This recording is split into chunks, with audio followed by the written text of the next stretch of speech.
Yes, guys, what's happening? And welcome back to the channel, and welcome to this afternoon's live stream for match reaction and player ratings to last night's heartbreak in the Bernabeu, as Chelsea put in an unbelievable performance, but ultimately came up just short, winning 3-2 on the night, but going out 5-4 on aggregate. I don't really know where to start with this, so many mixed emotions. Like, obviously, so proud of everyone that wore this badge last night. The team, the club, the manager, the staff, the fans, everyone was absolutely outstanding, and we gave it everything. I don't think any of us could have expected that we would have got as close as we did to pulling off what many people perceived almost impossible. Only have been done once before by Manchester United against PSG, where a team has overturned a 2-goal first leg deficit from the home leg. We were so close. Everything was virtually perfect on the night. It's just so disappointing to come up short. I mean, I guess the slight silver lining is that we set a new club record, 8 consecutive matches away from home, 1 in a row. So a club record there, which is fantastic. Great job from the guys from Thomas Tuchel. And we become the first English team to ever score 3 goals in the Bernabeu in the Champions League. And that is quite some achievement. I don't think people quite realise how special what we did last night was. We went to the Bernabeu, one of the hardest places to go. What a stadium. Real Madrid, the ultimate European team. 13 European Cups won, the most in history. Everything was stacked against us. And yet we went there and we absolutely played them off the park. I couldn't believe what I was watching, Every single person on that pitch should be so proud of what they did last night. I mean, telling me that we would have gone to the Bernabeu and we would have had Ruben Loftus-Cheek and Marcus Alonso as our wing-backs and Timo Werner up front, and we dominated. I mean, it's quite something. And Thomas Tuchel, fair play to him. When the team came out, we went with the same team as Southampton virtually, and obviously Reece James slotted in at right centre-back. Aspie probably not quite fit enough to get the start. But yeah, I have to say, I mean, never, ever doubt Thomas Tuchel. Even if I see that lineup, I think, I don't quite understand why that's happened. I just know not to question it now. I mean, Timo Werner starting, Ruben Loftus-Cheek at right wing-back in a Champions League quarter-final. And I think we need to put some respect on Ruben's performance, because it was phenomenal last night. This is a guy that was on loan at Fulham a couple of years ago, wasn't really getting in the team week in, week out, and you couldn't really see where his Chelsea career was going. And he's just gone to the Bernabeu, played at right wing-back in a very, very physically demanding role, not his natural position, and he's put in an absolutely phenomenal performance. I think he could be so proud of himself. And for those that say Ruben Loftus-Cheek's not good enough, he's clearly demonstrated that he can do it. And we just need to see this on a more consistent basis. As I said, everyone should be so proud of what they did last night. And it's just so heartbreaking to be so close, but yet so far. And I think, for me, the big difference in the game last night was the substitutes. Like, for me, Real Madrid, we had them on the ropes. The changes they made brought energy into them. And, that really helped them out, bringing on Camavinga into the midfield. I know Toni Kroos was fuming when he got subbed off, but that gave them more energy in there, more legs. Obviously, Rodrigo coming off the bench, he gets the all-important goal 10 minutes from the end. And our substitutes just didn't deliver. Arguably, we actually got worse as we made our subs. I mean, I never thought I'd see the day when I'd say we got worse when we took off Timo Werner. But that's exactly what happened. We got worse when we took him off. And then, when the likes of Kovacic came off, Jorginho comes on, the performance levels dropped. But I think, we were just spent. We gave so much yesterday. You could tell if you got to around 75, 80 minutes that, we're looking a bit tired here. And ultimately, for me, the big difference on the night was the use of the benches. That quality Madrid had and we didn't really have, and the impact that their subs made compared to our subs having absolutely no impact. But let's make one thing absolutely clear, that we didn't go out because of last night. We went out because of what happened in the first leg. And it's just, it's so frustrating because, this Real Madrid team, they're not even that good. I'm not saying that like as an arrogant thing. They're actually not that good. They came to us and at Stamford Bridge, they didn't really play us off the park, but every half chance or chance that they got, they put it away. And in the key moments, things went their way and we just weren't good enough. Too many individual mistakes. But we went there and we showed that we are much better than them. They would never have come to Stamford Bridge and done what we did to them. And it's just really hard to take. It's so gutting. The defense of the Champions League is over. But you know what? All I wanted from last night was for us to go out there, give 100%, leave everything on the pitch and do the club proud, do the fans proud. And that's exactly what we did. Mate, big up. Coming from Vegas, didn't watch it, but Modric to say Chelsea are the hardest man they come up against, and to be the first English side to score 3 away goals there is amazing. Yeah, no, it is. I mean, and as I say, mate, as upsetting as it is, when you sometimes just take your hat off and say, do you know what? These are some phenomenal players, and when you've got someone like Luka Modric and Karim Benzema in your team, doesn't matter how shit you're playing or how down and out you may look, you need one opportunity.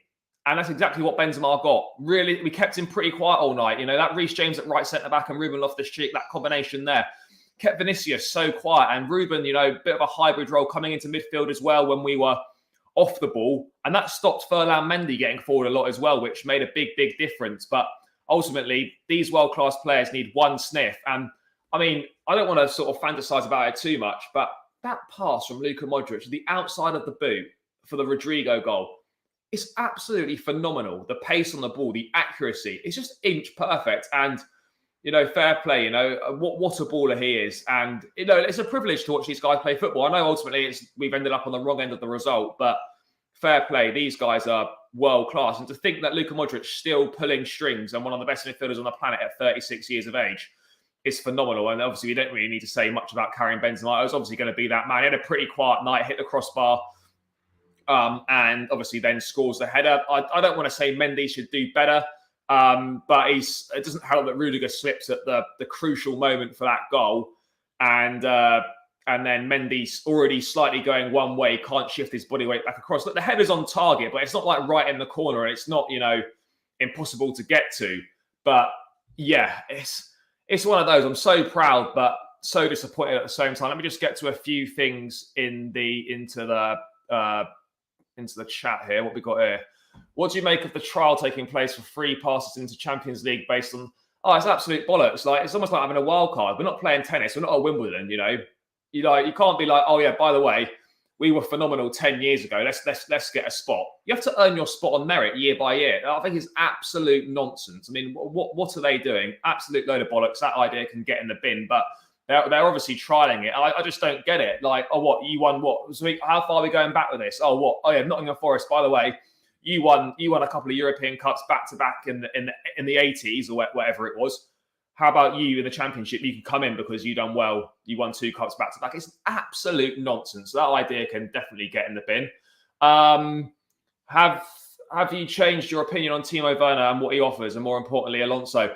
Look, for me, mate, Alonso is one of those players that divides opinion. He was phenomenal last night, absolutely outstanding. And I think what people, why they criticise him, his performance then was not always there. That's facts. And I think because Chile's been out, like people expect him to come in and be a first choice and perform like that.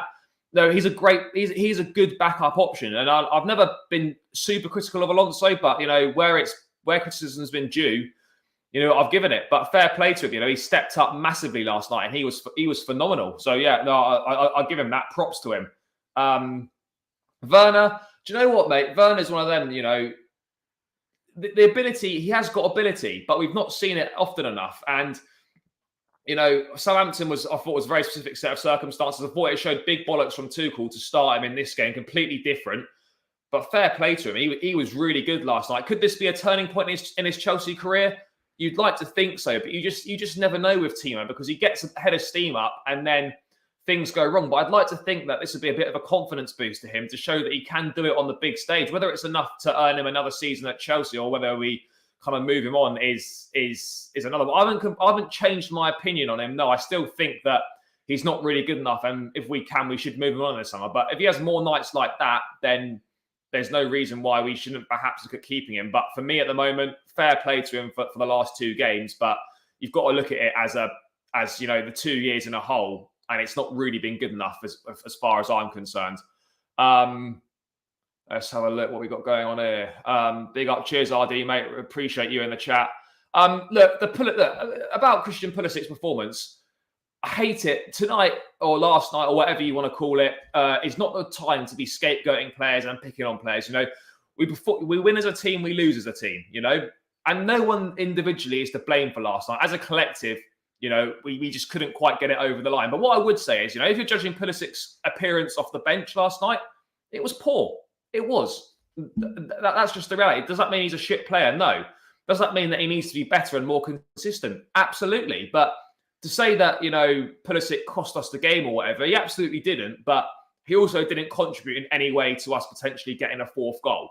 But that's what I would say. So the people that are going in on him, you know, it's not the time. Why do we always need a scapegoat? You know, why has it always got to be someone's fault? Yes, he was poor last night, offered absolutely nothing, and he was dreadful. But it's not on him why we lost. You know, we lost because of individual mistakes. So yeah, Pulisic, you know, was shit last night. But I'm saying it how it is, exactly how it is. But it's not his fault we lost. Could he have done more? Absolutely. But all the substitutes could have done more. So yeah, I mean, you know, Twitter's not the best place to look after a game because people always want someone to blame. But you know, people know that Christian Pulisic's a talented player. I've said things about him in the past and I've been shown wrong, and I'll call his performance out last night for what it was. But it doesn't mean that I don't want him to succeed or I don't like him. But yeah, just not good enough. Really not good enough in my opinion.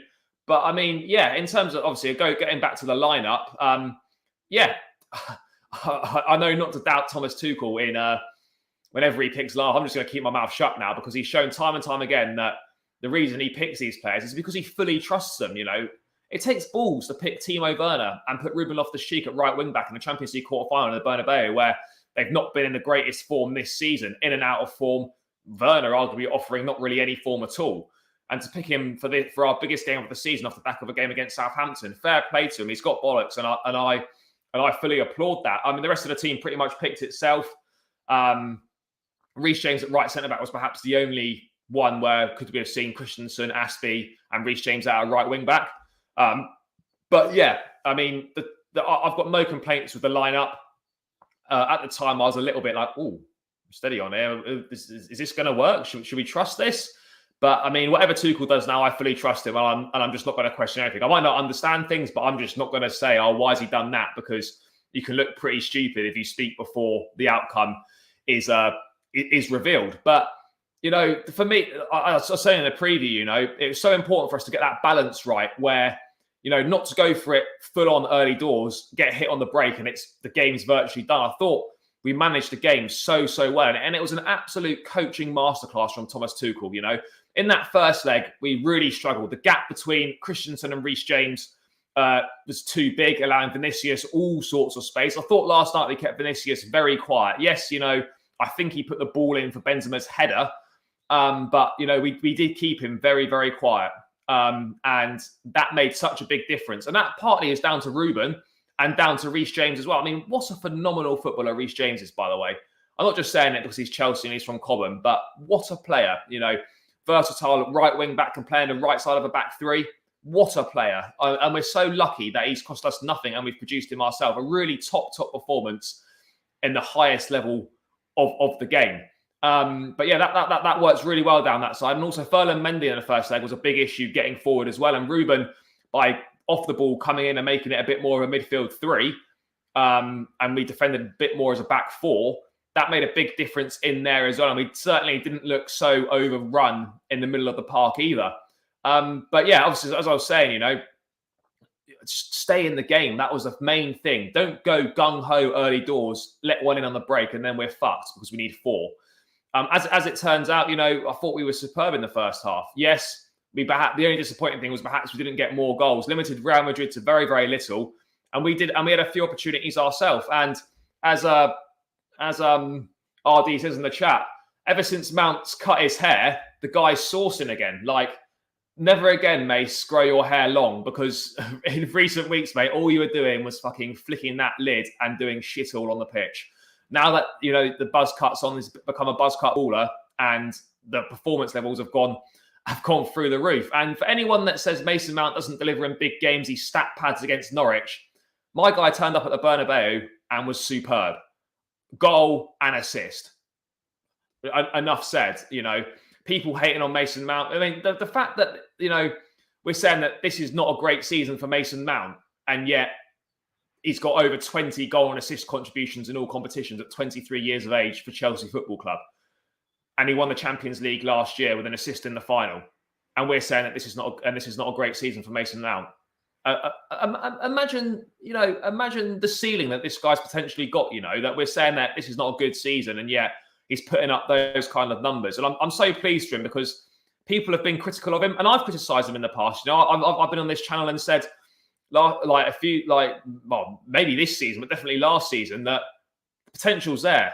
Doesn't contribute enough in goals and assists. Needs to offer a lot more, and he really has. He really has. And a big game Mason Mount plays, as you said, George.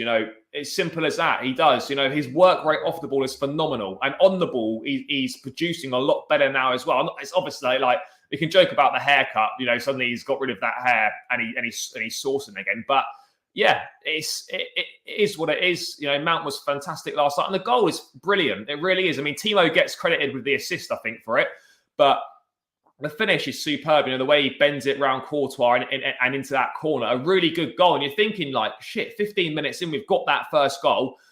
Couldn't have had a better 15 minutes. We've kept things tight compared to what we've done in the previous few games, and we've got the goal. And as I said, the only disappointment was that we couldn't perhaps get a second goal. But I mean, first half, we were absolutely dominant. I mean, we were dominant for 80 minutes. We couldn't quite see it through to the end, but we dominated for 80 minutes. I mean, I don't know if it's possible to have 90 minutes of domination at the Bernabeu, but the fact that we dominated for 80 minutes really was quite something. I don't think I've ever seen quite such a dominant performance away from home in the Champions League against such a big team. It really was. I mean, it was something phenomenal. I mean, I don't know where the guys got this performance from. The belief in the players, the belief that Tuchel's given this squad. He really believes in these players. He really does. And I will say it now, Thomas Tuchel, as Fabregas said on Twitter last night, we're so lucky to have him. He's a phenomenal manager. And what needs to change now is that we need to back him in the window. Back this guy. Give him what he wants. Obviously, with the ownership situation, the spending might be a little bit different or whatever. But if we've got the funds and Tuchel wants a player, go and get him that player. Get him those players. Because we have got someone very special who could become our greatest manager in our history. And I'm telling you now, if we managed to hold on, I don't want to say it, but I think we would have won it again. We are so dangerous in this competition. We really are. But I mean, back to the game itself. First half, great. Getting at half time, 1-0, think, right, we're banging this. We need one more goal to get this to extra time. 2, provided we don't concede, to see the job through. And okay, I haven't talked about the refereeing performance just yet. I'll get onto that shortly. We come out, we start really well. Werner causing that back line all sorts of problems. I never thought I'd say Timo Werner was causing Real Madrid's defence all sorts of havoc in the Bernabeu. That is a sentence I didn't think I would hear. But he was really good last night, caused a lot of issues. And as I said earlier, we were worse when he went off the pitch, which is quite something, really. But yeah, we're a little bit fortunate with that decision for the corner. The shot, I can't remember who struck it from the edge of the box. Might have actually been Rudiger again that struck the shot from the edge of the box. But with corners and stuff, and goal kicks, etc. It's a 50-50 decision. Some are right, some are wrong. But yeah, be a little bit fortunate with that. It probably wasn't a corner, but in the split second it happens. It's so hard to call. But again, Mason Mount, great ball in, and that man Rudiger with a superb header, and we're 2-0 up. And I'm just thinking, shit, I can't believe what I am watching. This is unbelievable. I mean, I can't believe what I'm seeing here. And then, we've got Madrid on the ropes. They're struggling to get into the game. And suddenly you're like, this third goal's coming. It's coming. And to get to your point, George, the Alonso goal, I'm absolutely fuming about this because one, it's a phenomenal goal. What a strike into that top corner. But also, why do they never tell referees to go and look at the screen? This referee could have just gone and looked at the screen and made his own mind up. Why is he letting someone else tell him? Surely the whole point of the monitor is, why are you letting someone sat in a room tell you the right decision? You know, if you're refereeing the game, go and look at the monitor and stick with your initial decision. You know, if you've decided it's not a penalty, you go and look, and then it is a penalty, or sorry, not a penalty, is a handball, or it should be ruled out. Make that decision yourself. You are in the stadium. You go and do that. Don't allow someone else to remotely referee the game from fuck knows where in some shitty little room. You know, it's not acceptable. You know, by all means, referee, go and look at the screen, make your decision up. I just can't believe it was given as a handball. You know, it's come off his thigh. His arm's by his side. It hits his hand. Where's he supposed to put his hand? Like, what are you supposed to do in that situation? You know, I could understand if he'd moved his arm out and he's hit the ball and he's stopped it going somewhere else, and that's kept it close to him. Fair play. But this handball rule is absolutely ridiculous, because what's he supposed to do? Arms by his side. It hits his thigh and it goes to his hand. Where should he have his hand? Like, they've got to look at that. I thought that was really, really harsh to rule that out. And the fact that, you know, the ref wasn't even told to go and look at it, or didn't take his own initiative to say to the VAR, hold on, I'm going to go and look at this and make my own mind up. That was really, really annoying. And you almost think that, I mean, I was going mad. Like, I was smashing the table up and running around the kitchen. And then, like, you come back and you look at it, it's like, oh, fuck, it's been ruled out for handball. But to be fair, I felt, you know, a little bit deflated, but from the performance we put in, I was like, right, okay, that's been ruled out. It's just one of those things. It's what happens when you play Real Madrid in the Bernabeu. As Tuchel said, you know, they seem to get the lion's share of the decisions. Let me just get that Alonso handball thing off screen. Where's that gone? Let's get rid of that. You're always there. There's referees I think are a bit scared to give decisions against certain teams. I mean, so I was going to go into the game a bit more, but now that I'm so kind of sidetracked into it, refereeing decisions, some of them were awful. They really, I don't want to say the referee was absolutely dog shit, because he wasn't completely dog shit, but like, how Real Madrid barely got any bookings is absolutely beyond me. I honestly have no idea. I mean, Reece James picked up a booking in 5 minutes. I mean, there's cynical fouls in the middle of the pitch. You know, how Casemiro played about 75 minutes before Camavinga come on? How did Casemiro play 75, 80 minutes with no booking? The guy was committing fouls all over the gaff. And those dark arts that these Spanish sides do, mate, these guys are rolling around like they've been shot by a machine gun. Like, they've barely been touched. Look, the referee didn't cover himself in glory. And, you know, whatever referees and whatever, you know, governing bodies will say, etc., head of refereeing unions and whatnot, the fact of the matter is that they are intimidated in certain stadiums with certain teams. You know, if you play Real Madrid away from home, they are going to get more decisions than you get, and they won't get decisions given against them. That's just the way it goes. And let me just bring this up. What we got here? Would it have been a penalty if it was a Real Madrid player handballing the ball in the box? I mean, I don't want to get bogged down into like conspiracies, etc., and things like that. But what I did say on Twitter was that I can guarantee you that if that had been a Real Madrid player that did what Alonso did and scored, that wouldn't have been chalked off. And I'm not saying, you know, they've paid off the ref or whatever, but those guys wouldn't have the bollocks to say that's not a goal in the Bernabeu. And it's as simple as that for me. But yeah, I mean, I'll just quickly bring up on the screen what I was referring to about what Tuchel was saying. Where is it? Is that it? No, is that? This might be it. Yeah, had a feeling in both matches that it was like 51 in favour for the other side with all the decisions made. But that's what it's like if you play Real Madrid in the Champions League.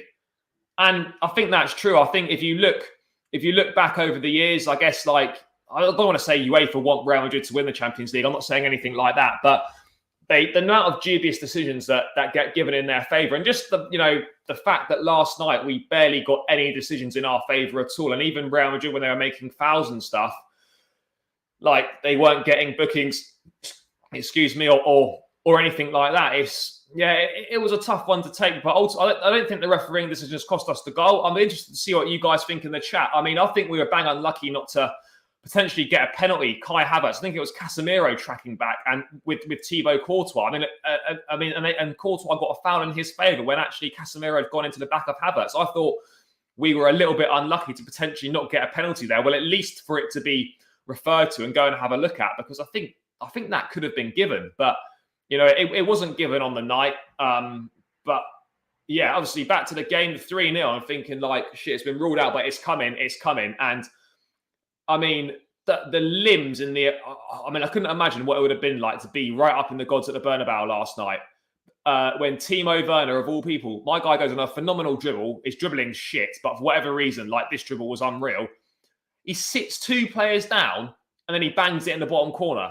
And I'm thinking, I'm going mad. I cannot believe what I'm watching. Timo Werner sitting down Real Madrid defenders, putting it into the bottom corner with 3-0 up, and there's 10 minutes left in the Bernabeu. You're thinking, we have played so well.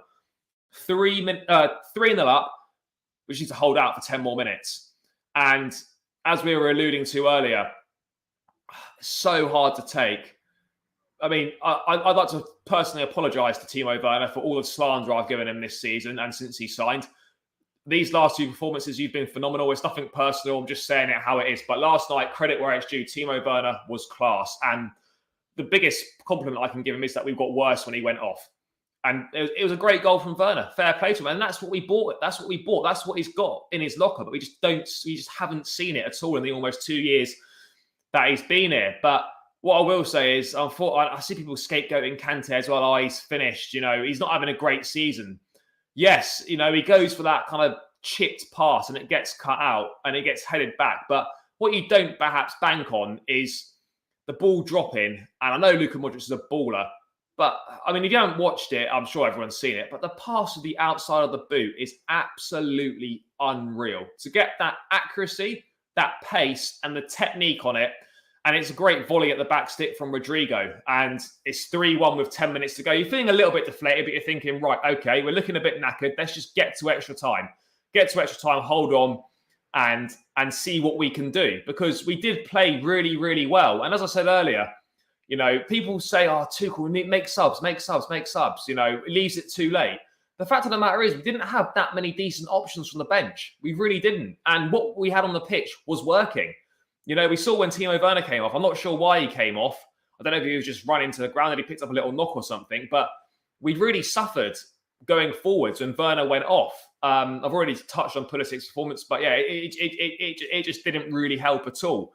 But yeah, that was a big difference for me last night, was that Real Madrid substitutes worked and their squad depth was much better than what we had available. It really was. But you get to the 90 and you think, at the start of the night, I know we were 10 minutes away from getting the 3-0 and doing something quite remarkable. I mean, it was such a big mountain to climb and we climbed it. But we get to extra time. Would have taken that at the start of the night thinking, shit, we're knackered here. A few changes get made. I think Hakim Ziyech comes on.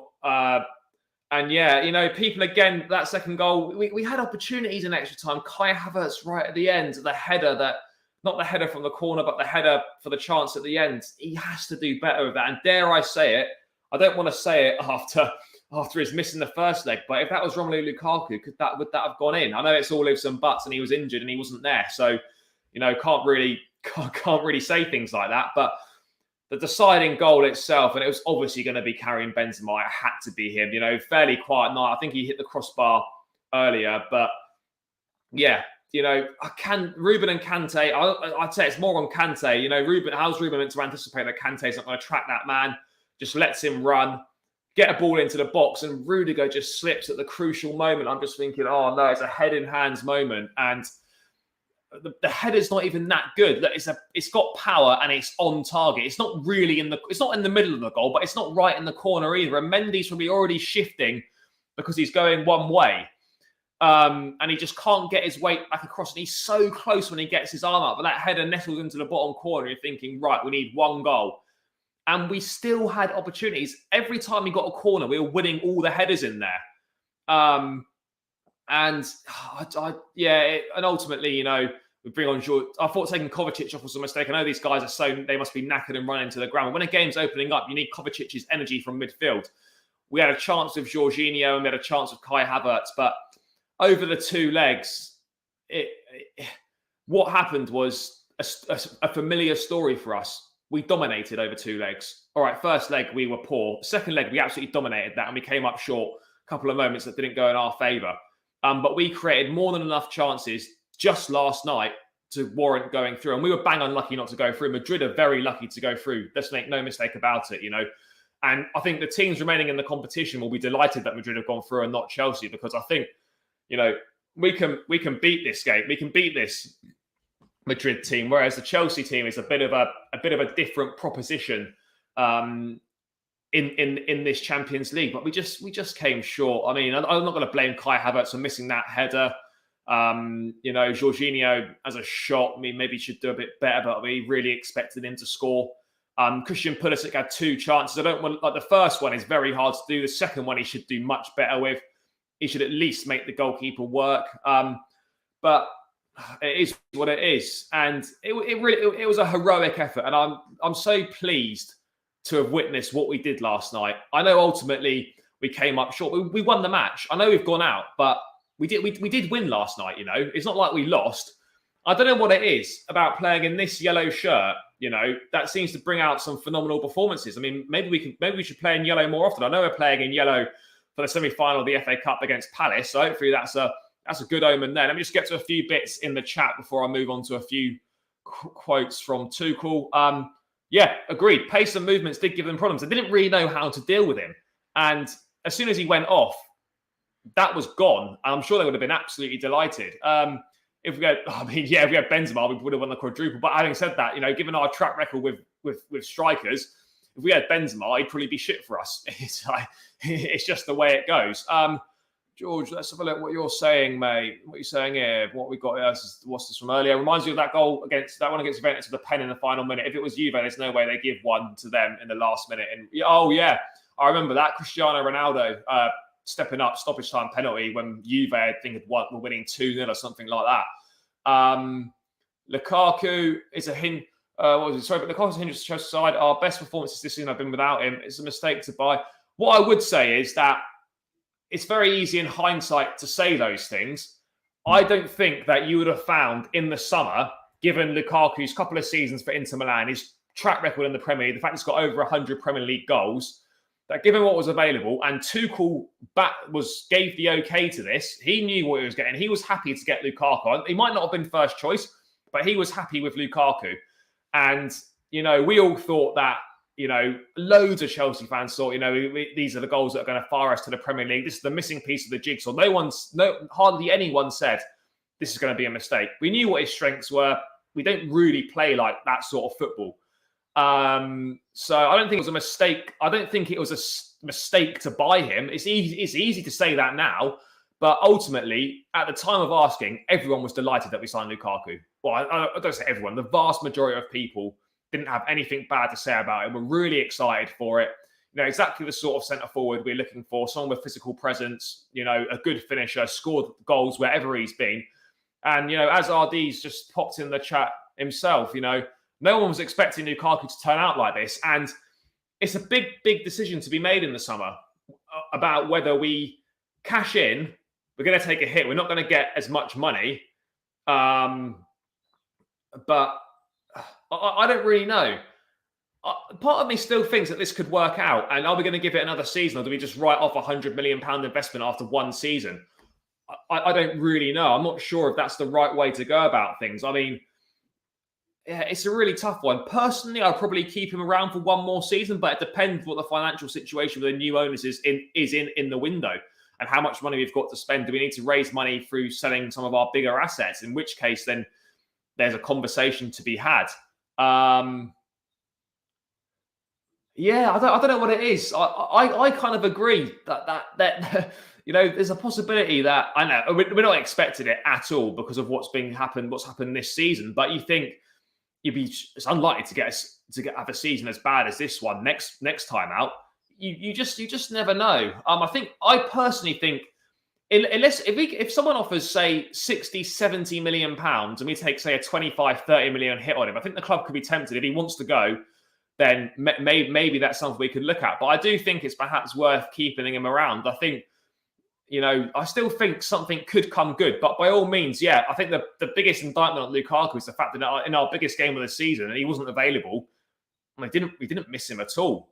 And I think that's the most damning thing in that regard. Before I get into the player ratings, guys, I'm just going to bring up a couple of other things that Thomas Tuchel said last night. Is that, apologies if I bring the same one up again. I don't think I have. Yeah. So you come here and play a match like this. And as I said, we have 2 crucial ball losses. So obviously that's the 2 that we're referred to. Very few teams end in a goal. Against Real Madrid, it is possible.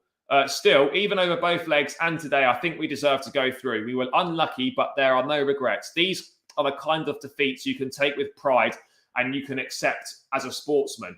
And I think he's absolutely spot on there. As fans, as players, but obviously thinking from a fan perspective, I've said before, there's losing football matches and then there's losing football matches. You know, the Brentford one, unacceptable. First leg, unacceptable. Last night, we actually won, but we went out.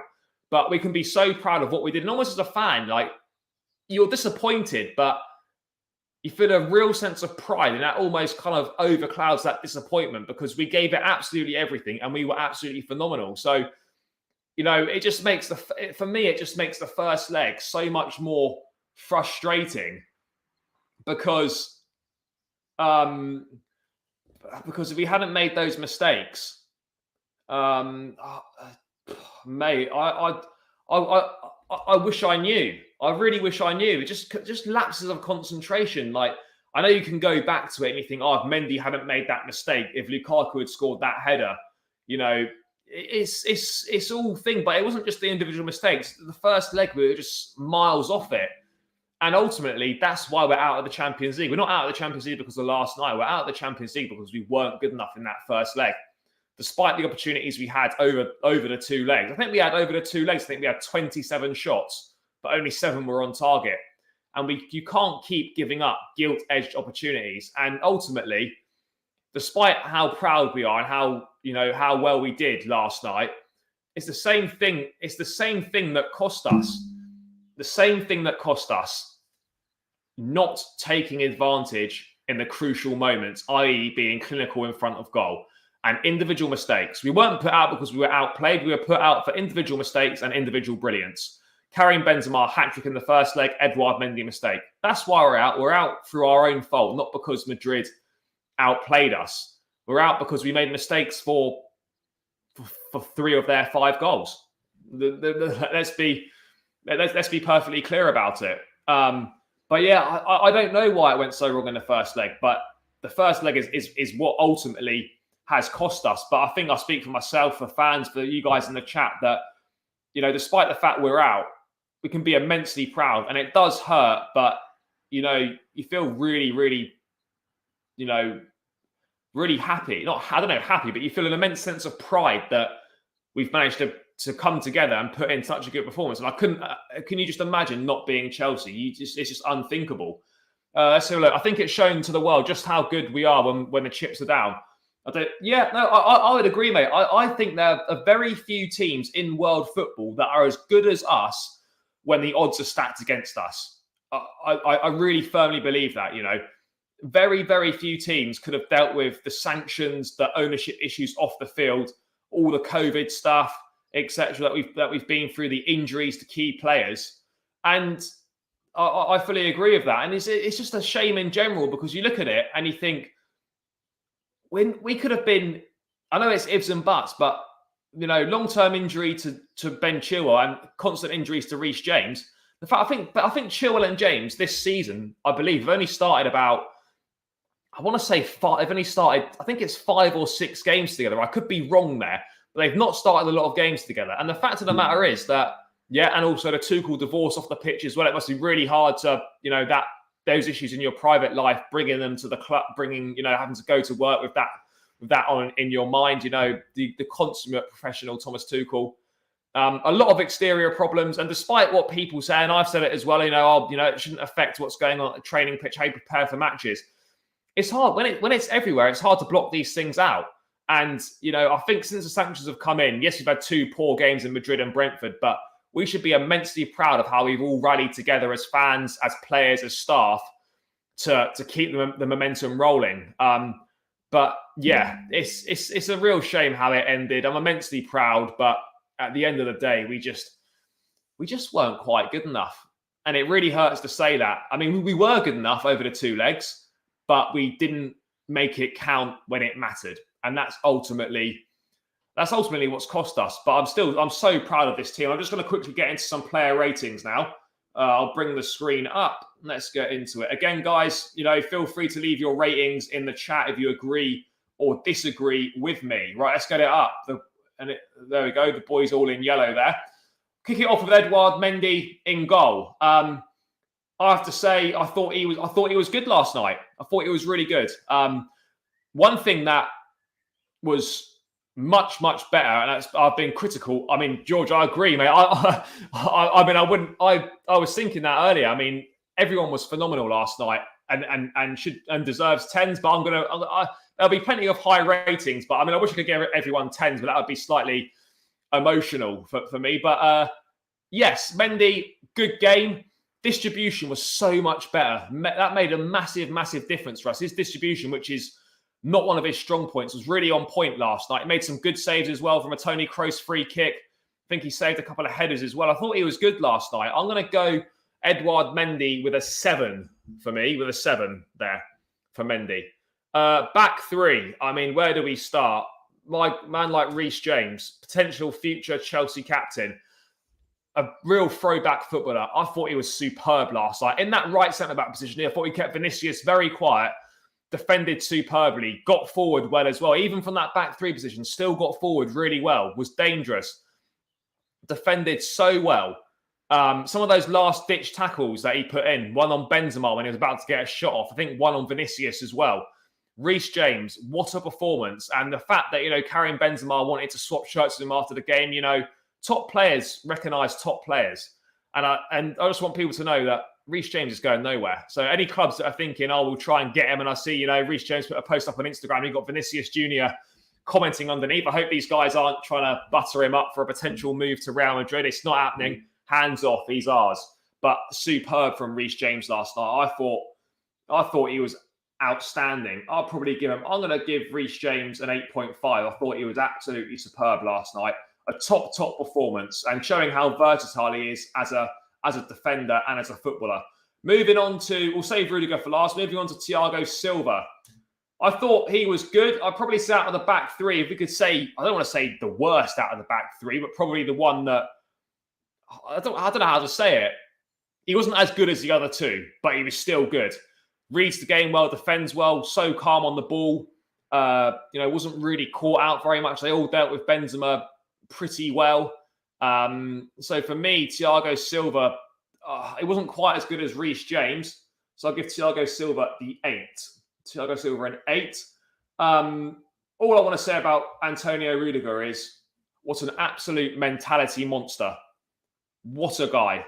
Seriously, whatever this guy wants, I don't care how many zeros it is on the end of the contract, draw it up, call him up, get him in to sign it. We need him. It was world class from Rudiger last night.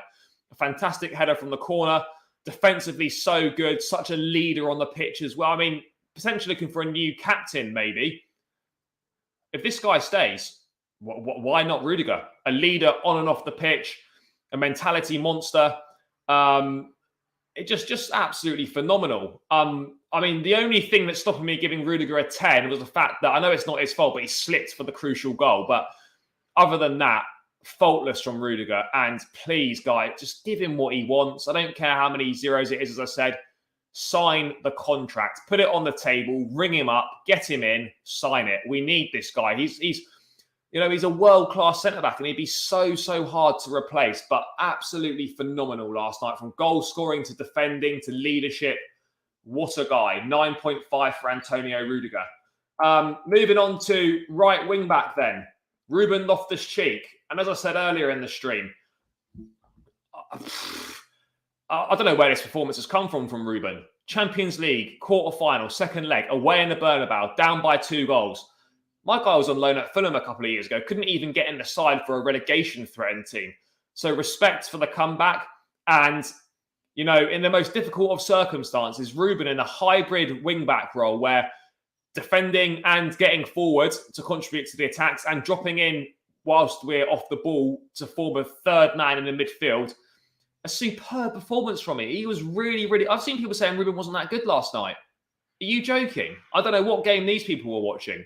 But he was, honestly, mate, Ruben was superb. And I mean, dare I say it, do we need to go and sign a right wing back? Should we just get Ruben? Should we just have Ruben as a backup choice there?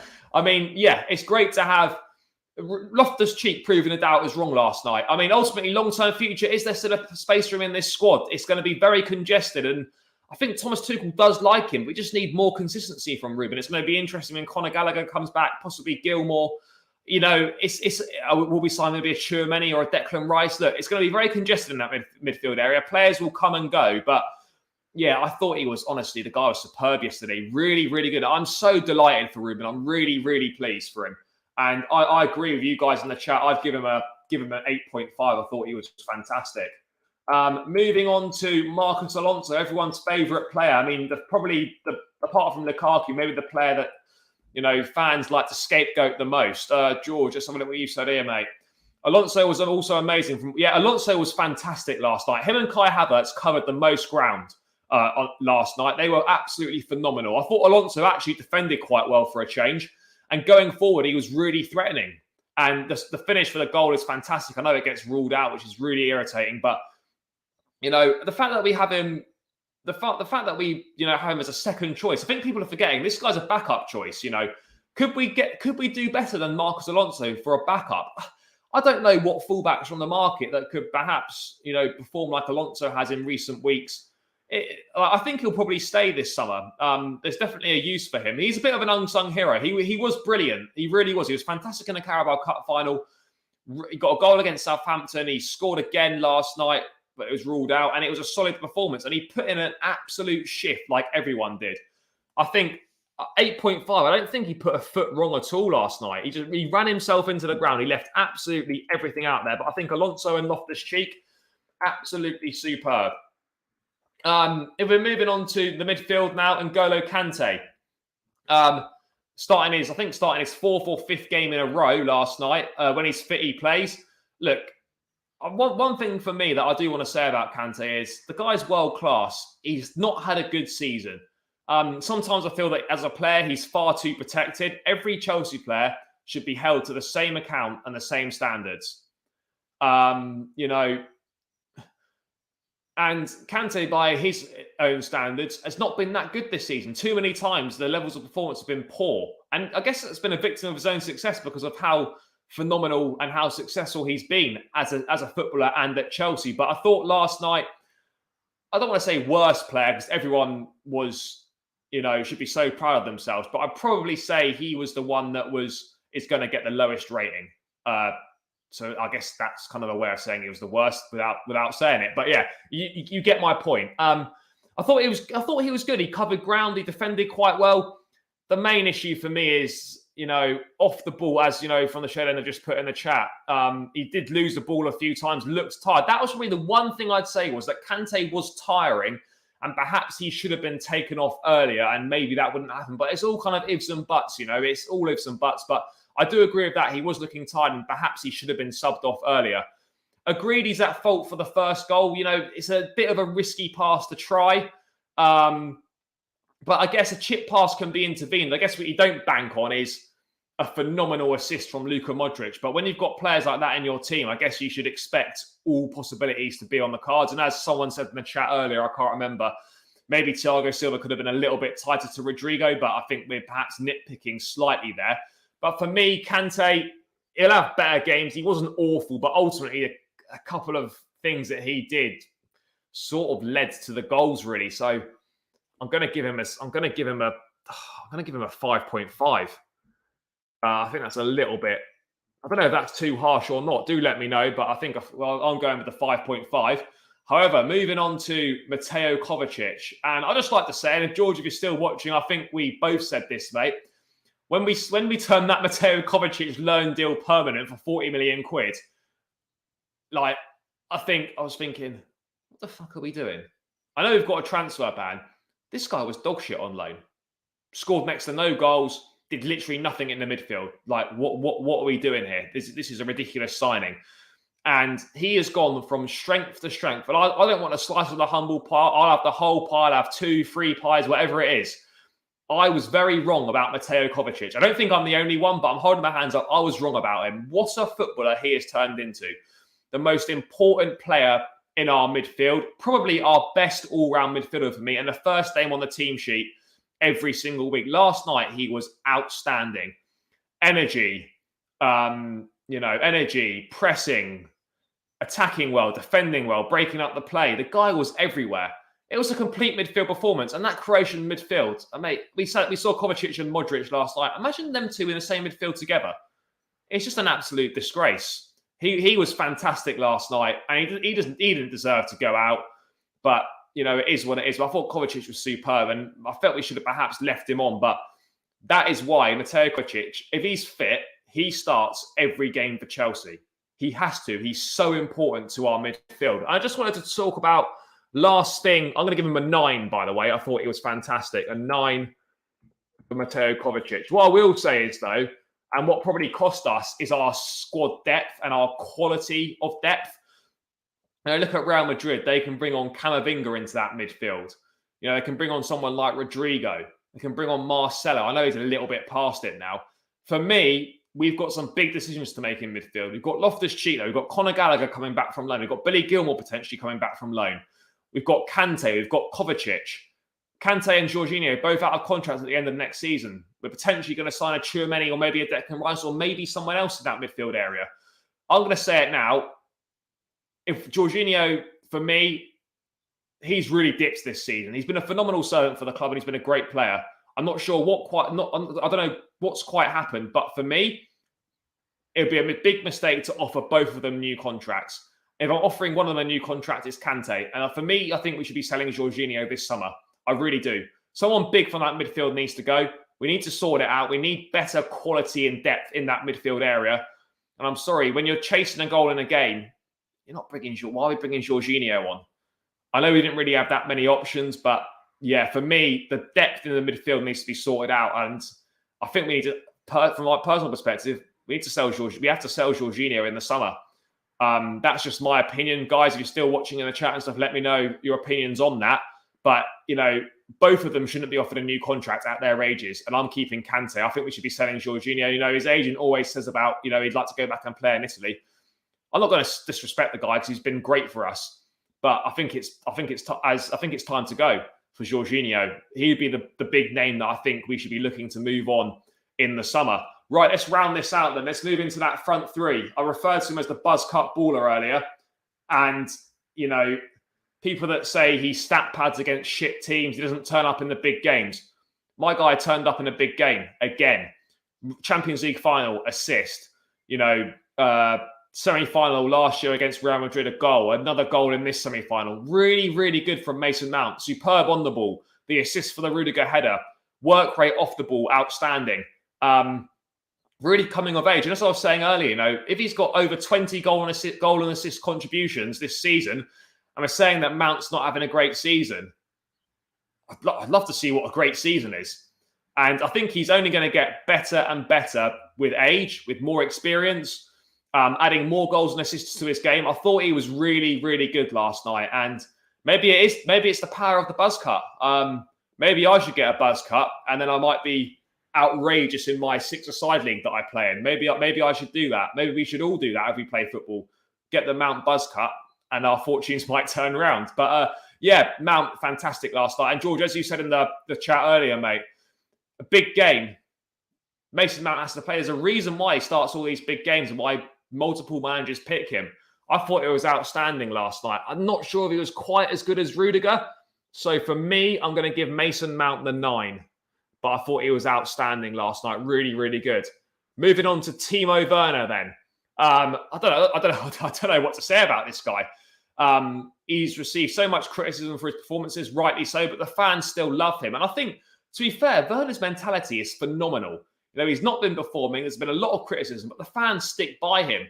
There's been many big signings that have not worked out and they've not got the same love from the fans. At the moment, we could say Lukaku for one.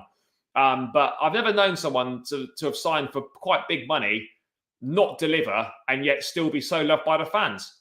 It's quite something, but credit where credit's due last night. Timo with an assist and a great goal, causing all sorts of problems running in behind. And as I said before, when he went off, we looked worse. that's the biggest compliment I can give him, that we were worse when he was off the pitch. And I never thought I'd be saying that with Timo Werner in a Chelsea shirt. But an elite mentality, as you rightly said in the chat, RD, superb from Timo Werner last night. And he caused all sorts of problems, and he was a constant menace. And I don't think he was quite as good as Mount. So I'm going to give Timo the 8.5. 8.5 for Werner. And then, guys, we're going to round out the player ratings with Kai Havertz. I thought a good performance from Kai. Covered the most ground along with Marcos Alonso. Ran himself into the ground. Linked up the play well. Was involved in bits and pieces. Had opportunities. A great header from a corner that was saved by Courtois. I'm not going to blame him for missing that header, which he should do a lot better with in extra time. You can't be dishing out blame. Should he do better? Absolutely. But it was just unfortunate. But yeah, I thought Kai Havertz was really good last night. And, Romelu Lukaku sitting at home needs to take... No, I'm not asking Lukaku to cover 13 to 15 Ks a game, but just look at all-round game. And that's what you need to do to lead the line for this Chelsea team. And it was a message to show, this is what you need to do, as I said. George, people in Germany are convinced. They are. People in Germany have been saying this. I know it's like, to be fair, a lot of Bundesliga signings to the Premier League not that many tend to work out. And despite his big contributions in cup finals, I was like, the week in, week out of the league and on a consistent basis, I was starting to think, shit, have we wasted more money again, like on someone that's just not consistent at all? But I think we're now seeing that the money we spent on him is going to be money very well spent, because this guy is destined for the top. If he keeps developing how he's developing, we get the right players around him, he continues to develop his game, embrace the physical side of the Premier League, which he's doing a lot more, then, I think we've got someone who is really, really good. And I think he's someone that can play as a 10, can play as perhaps a wide 10. But for me, I think we found Kai Havertz's position. That was one of my main criticisms, where does this guy fit in? Lampard was just shoehorning him into any old position. And then we stumbled across it under Tuchel last season in that Champions League run. Kai Havertz is the false number 9, or as he's playing number 9. I don't know why we call it false 9. He's playing number 9. He's playing 9, and it seems to suit his game down to a T. And, right now, he doesn't look like being displaced at all. And I think we've got I hate to use the term generational, but we have got someone who is very special and can be phenomenal for this football club. But last night, very good. Not quite as good as the other two. I'll probably give him just less than Werner, so I'll give him an 8 out of 10 for Kai Havertz. But yeah, that rounds out the player ratings. Makes a difference from the last couple of games, bar the Southampton one, where the player ratings were severely low. Nice to see some 8s, some 9s, some big numbers there. The RD 22 appearances. Is that, mate? Is that Premier League appearances this season? Is it? I presume that must be 7 Premier League goals for Kai Havertz in 22. Yeah, the term generational, I don't like it at all. Very few players are generational talents. You probably say right now there's 2 generational talents: Kylian Mbappe and Erling Haaland. That is it. No one else. I don't think anyone else can be considered generational. Those 2 guys are the next players of their generation.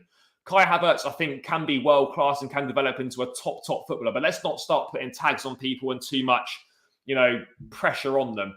But yeah, Kai Havertz has definitely got what it takes to go to the top. So yeah, that's my player ratings, guys. As always, let me just quickly bring this up. No, I appreciate that, mate. We deserved the headlines last night, but we are all proud and move on to the next chance of silverware in the FA Cup. Absolutely, mate. Thank you for tuning in. Ultimately, the Blues came up just short. It's very painful. This one will hurt, but we move on to the FA Cup semi-final at Wembley. I'll be there. I'll probably wear this yellow shirt again because it seems to be a good omen, and it looks good as well. So why not? I'll be repping the yellow shirt at Wembley. It's about time that we won a match that I attended at Wembley. I think every time I've been to Wembley to watch Chelsea, we've lost. So, guys, if we lose, apologies, and I won't ever go there again. But we move on to Crystal Palace, FA Cup semi-final, Easter Sunday. I'm not sure why we're playing on an Easter Sunday, but it is what it is. Last year, we used the FA Cup disappointment to win the Champions League. Hopefully this year we can put it in reverse and use that Champions League disappointment to lift that FA Cup. I think, you know, after last night, we really need to rally round and get that FA Cup. I mean, Crystal Palace, no disrespect to them, they're a good side, but we should be beating them, and it could be a third FA Cup final in a row for the Blues. But I mean, yeah, George, I've got the ticket now, mate. I'll go to this one, but if we get to the final, I've got a big decision to make whether I should go or not. But yeah, last night just come up short. Phenomenal effort from the players, from the fans, from the coaching staff, everyone involved. Makes me proud to be Chelsea. Onwards and upwards to Wembley on Sunday. Guys, thank you so much for tuning in the chat. Please do smash a like on this video. Please do, you know, retweet it, share it, spread the word. Get anyone else you can to subscribe. I'd really appreciate all your support. Click that subscribe button if you haven't subscribed already. Thank you so much, guys. So proud to be Chelsea. Onwards and upwards to Wembley on Sunday against Crystal Palace. And I'll catch you in the match preview for Palace at Wembley some point on Friday. So until then, up the Chelsea. Keep the blue flag flying high and see you soon.